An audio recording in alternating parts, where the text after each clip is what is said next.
શાસ્ત્રોમાં કહેવામાં આવ્યું છે કે અભિવાદનશીલસ્ય નિત્યમ અભિવાદનશીલસ્ય નિત્યમ વૃદ્ધોપસેવિનઃ ચત્વારી વર્ધન્તે આયુર્વિદ્યાધનોબલમ.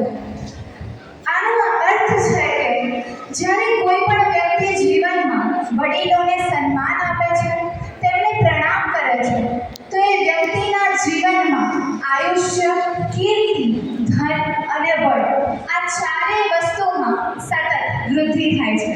નમસ્કાર અને જય ઉમિયા.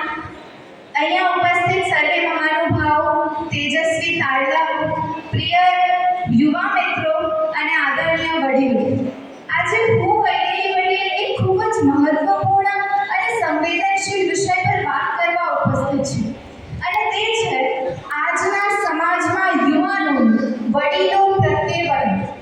આ વિષય માત્ર વડીલો માટે નથી, માત્ર યુવાનો માટે નથી, પરંતુ આખા સમાજના સારા ભવિષ્ય માટે છે. પહેલાના સમય અને આજના સમયમાં શું પરિવર્તન દેખાય છે? પહેલાના સમયમાં વડીલોને જ્ઞાનનો ભંડાર કે પછી અનુભવોનો ખજાનો કહેવામાં આવતો હતો, પરંતુ આજે સ્થિતિ થોડી બદલાઈ ગયેલી છે. આજે વડીલોની વાતો આઉટડેટેડ અને ઓલ્ડ ફેશન લાગે છે અને તેમના વિચારો હસ્તક્ષેપ. હવે આ બદલાવ માટે એકલા યુવાનોને દોષી ઠેરવવું એ યોગ્ય નથી. આજના યુવાનો સશક્ત છે, આત્મનિર્ભર છે, મહેનતુ છે અને ઝડપી વિકાસ કરવા માંગે છે, પરંતુ આ ઝડપી વિકાસમાં સંબંધો ક્યારેક પાછળ છૂટી જાય છે, ધીરજ, સંવેદના, સાંભળવાની શક્તિ ઘટી જાય છે અને પરિણામે આજના યુવાનો વડીલોને પૂરતો સમય આપી શકતા નથી. વડીલોની વાતો તેમને હસ્તક્ષેપ લાગવા લાગે છે અને તેમના અનુભવો જૂની વિચારસરણી અને આજ આપણા સમાજની સૌથી મોટી વિસંગતિ છે. એક વૃદ્ધ દાદા કહે છે કે હું મારા દીકરા અને પૌત્ર સાથે એક ઘરમાં રહું તો છું, પણ એવું મને લાગતું નથી. કોઈ પણ શાળાએથી કે ઓફિસેથી આવીને મને પૂછતું નથી કે દાદા દાદી આજનો તમારો દિવસ કેવો ગયો. આ શબ્દોમાં ગુસ્સો જરાય નથી. આ મિસઇન્ટરપ્રેટ ના કરતા. આ શબ્દોમાં છે બસ એકલતા અને દુઃખ, જે વડીલો ક્યારેય વ્યક્ત કરી શકતા નથી. આપણા સમાજમાં આપણે જોયું હશે કે યુવાનો એક ખૂબ જ ઝડપી ગતિએ સફળતા અને સિદ્ધિઓ પ્રાપ્ત કરી રહ્યા છે. ખૂબ જ સારી વસ્તુ છે, પરંતુ મારા યુવા મિત્રોને યાદ રાખવું જોઈએ કે તેમને આટલા પગભર અને કાબિલ એમના વડીલોએ બનાવ્યા છે.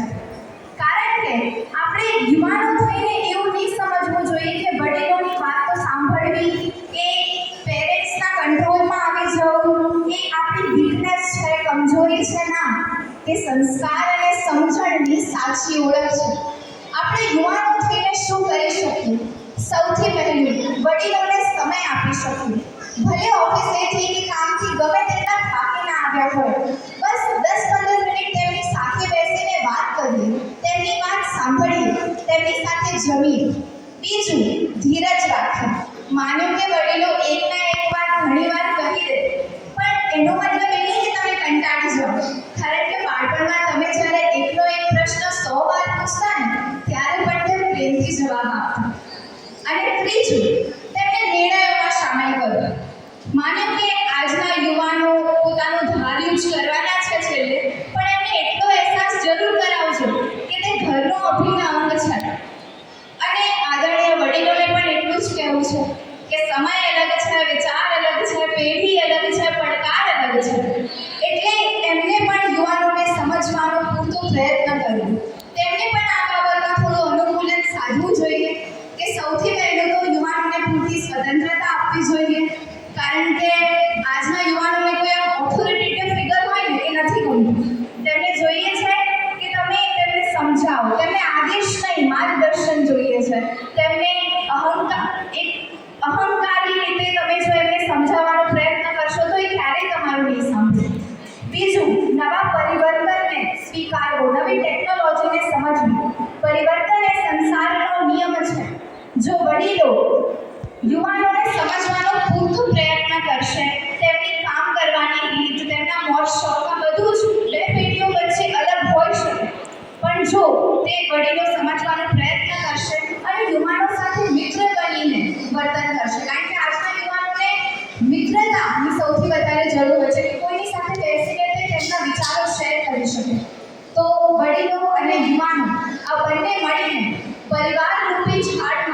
જો મૂળ મજબૂત હોય એટલે કે વડીલોને જે મૂળ જે છે તે રૂપે જે મજબૂત હોય તો ફળ અવશ્ય મીઠા જ આવે છે. અને તમને ખબર છે સંબંધોમાં તિરાડ ક્યારે પડે? સંબંધોમાં તિરાડ ત્યારે જ પડે જ્યારે આપણે સાંભળવાને બદલે સંભળાવવા વધારે માંગીએ. એટલે જો વડીલો ભૂતકાળ છે, યુવાનો વર્તમાન છે, બંને મળીને જ એક સારું ભવિષ્ય રચી શકે છે. તો મારો અહીંયાથી એ જ મેસેજ છે કે આપણે બધા મળીને એક એવો સમાજ બનાવીએ જ્યાં સંવાદ હોય, સન્માન હોય, સ્વતંત્રતા હોય અને સંવેદનશીલતા હોય. આભાર. જય ઉમિયા, જય પાટીદાર.